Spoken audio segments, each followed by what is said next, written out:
Today I fucked up by having a sex accident and taking the girl with me to hospital. This just happened. I'm still shook. Had a date with a girl, take her home, have sex. All fun and games until I realize my foreskin won't go back up. I've never experienced this before, so I freak out. I call everyone asking for advice. I get the girl I'm with to call an ambulance. Go to hospital together. I'm lying on the wheeler and there are 6 people all looking at me in my lowest moment. Doctor says he has to squeeze my dick to stop the swelling in my mushroom tip. I freak out like fuck. He says he may need to circumcise me. I freak out beyond belief. Girl is with me comforting me the whole time. I experience next level pain as the doc squeezes my dick. First time no luck, second time no luck. I'm in agony and the painkillers aren't doing shit. Third time he goes and voila, back to normal. I thank the doctor and apologize for screaming. He says it's okay. Leave the hospital, thank God that I still have my most precious possession, and go home. Girl still wants to see me. Despite her seeing me at my worst, she still likes me. I think I love her. Too long didn't read.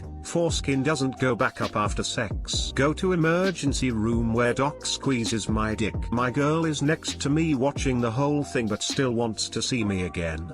A lot of people criticizing me for calling the ambulance and wasting their time. Listen, I was scared and afraid that something severe would happen to my dick. If I didn't treat it, things could have turned out very badly. I spent roughly $146 on this and I don't regret it at all. It's easy to judge me when you're not the one in my shoes, but the worst was going through my mind. Edit 2, I don't live in the US, which is why you may be shocked by the price. I just converted the amount to dollars so you guys would get an easier understanding. Keep some gauze with you. It happens again. Soak the gauze in water mixed with salt and then cup the gauze around the penis head. Wait for 10 to 15 minutes and it should have reduced enough for you to pull your foreskin back. I'm an ed doc and I've had to make awkward conversations whilst holding cocks for this reason, so try this first so I don't have to make eye contact. 20 years later. So when did you know that you loved mommy? So there I was, in immense pain, the doctor squeezing my penis repeatedly and yelling about an adult circumcision, and I looked up into your mother's eyes and said we should do this again sometime. You just met your wife. At least she knows what to do next time it happens. See the girl again. Go to your urologist and fix that. This is literally a fuck up.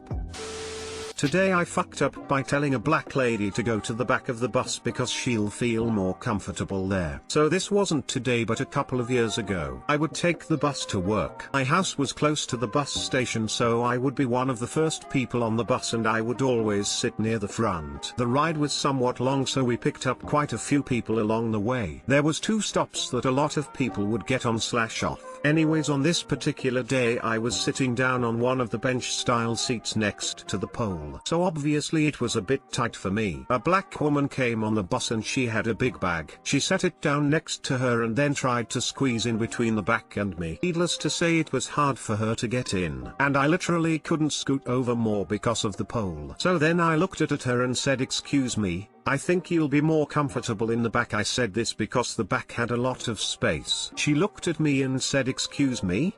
She refused to give up trying to squeeze in, so I just stood up. This lady seemed very angry and I didn't want to escalate things. For the rest of the ride she would stare at me very angrily. Later that day I told my buddy about this and he laughs and says, "Well yeah, you pissed her off. You told her she belongs on the back of the bus. You tried to Rosa Parks her." That had never even occurred to me until he told me that. Too long didn't read. I told a black lady she would feel more comfortable on the back of the bus. Sorry, I didn't mean cause you're black. I mean cause you're fat. /accidental racism. I was on the bus one time and this dude was rapping like 4 seats back. St. Louis has those double buses that look like they're duct taped together. He was in the front half of the middle. I'm white, my girlfriend is black, that dude is black. While it wasn't really /that annoying, I stopped myself from verbalizing I wish he'd go to the back of the bus. My rationale was there were literally no people on the back half and he would probably be able to be louder and nobody hear him. My GF and I shared a laugh after we got off and I told her.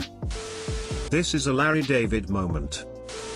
I have an extremely similar story, but it was speaking to a wheelchair chair-bound man about the liberation his toddler must feel by learning to walk. Big goof that I still lose sleep over, even though it was 6 years ago now. Hi, wheelchair user here. I wouldn't stress it. We have our chairs to get around but toddlers don't. Disabled kids feel the same liberation when they get their first self-controlled chair. Most of us don't view our chairs as something we're bound to but as tools that give us freedom and independence.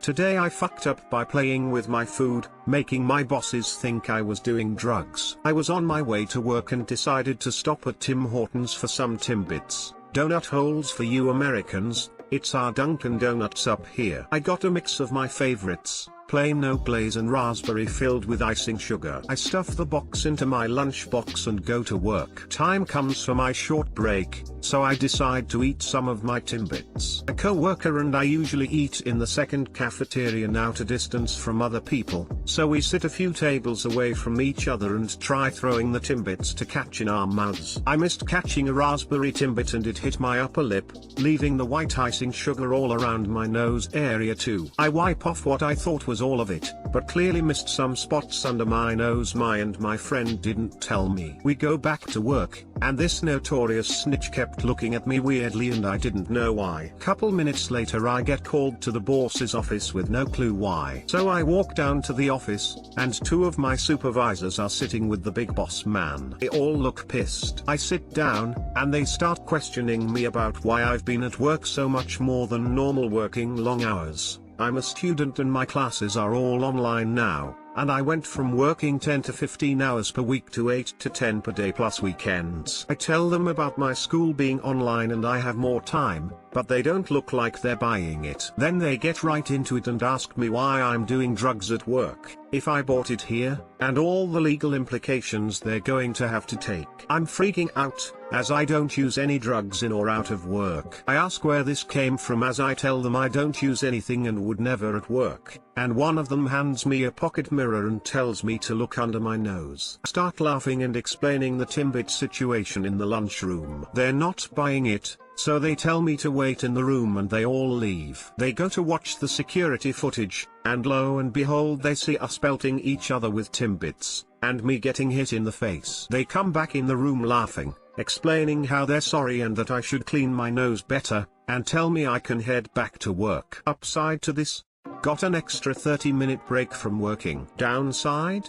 Almost had a heart attack at 22. DL doctor, got Timbits on my way to work, decided to try to throw and catch them in my mouth during break, leaving what looked like cocaine residue on my upper lip and under my nose. Got called to my boss's office and almost got fired because they thought I was doing drugs until they reviewed the security footage.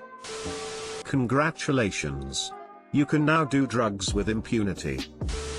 Tomorrow in the r/advice, a guy at my work does coke on the job, we all know, but he keeps trying to pass it off as donut icing. What do I do? Your co-worker should do a better job of minding his own business. WTF. She could never lamau, she goes straight to the bosses for a NYTHING.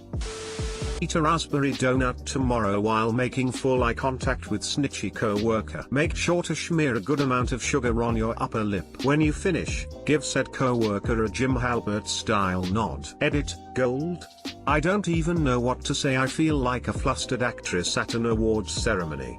Thank you whoever you are. I would do the thing to thank you directly, but I'm such a technical noob that I can't figure out how to do it, or to collect the coins that I'm supposed to be able to do other things I also won't understand how to do. But thanks. Will try, and post an update of my icing sugar mustache smile. My co-worker and I usually eat in the second cafeteria now to distance from other people. Good job trying to reduce the spread of the virus. And lo and behold they see us pelting each other with Timbits. Never mind. Why did I have to scroll so far down to find this comment? I was so distracted by that part, I barely paid attention to the rest. Why can you think having someone throw food in your mouth is better than sitting next to them?